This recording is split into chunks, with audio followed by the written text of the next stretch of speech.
नमस्कार मंडळी, मटारचा सीझन चालू झालेला आहे आणि मटारच्या रेसिपीज नाही केलं तर काय केलं तर आज आपण बनवतो आहे मटार कचोरी। चला तर मटार कचोरीसाठी आपण प्रथम पीठ मळून घ्यायचं आहे। मैदा घेतलेला आहे आपण 1 वाटी, चवीनुसार मीठ ऍड करायचं आहे। आपण याच्यामध्ये ओवा घालायचा आहे, 2 ते 3 चमचे आपण तूप टाकायचं आहे। आधी आपण छान तूप आणि पीठ एकत्र करून घ्यायचं आहे। थोडं थोडं पाणी ऍड करून आता आपण पीठ मळून घ्यायचं आहे।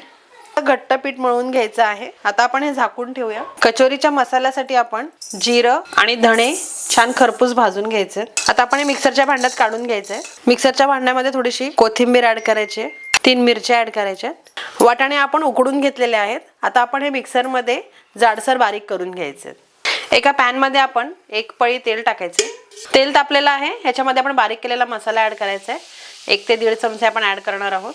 लाल तिखट ऍड करायचं आहे आपल्या चवीनुसार, मीठ ऍड करायचं आहे, अगदी थोडीशी हळद ऍड करणार आहोत आपण याच्यामध्ये आणि अर्धा चमचा आलं लसूण पेस्ट।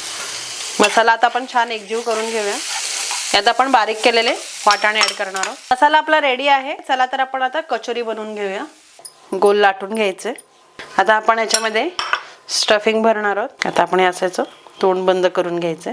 चला तर बाकीच्या कचोऱ्या आता आपण तयार करून घेऊया। तेल तापलेलं आहे, आता आपण याच्यामध्ये एक एक करून कचोरी सोडूया।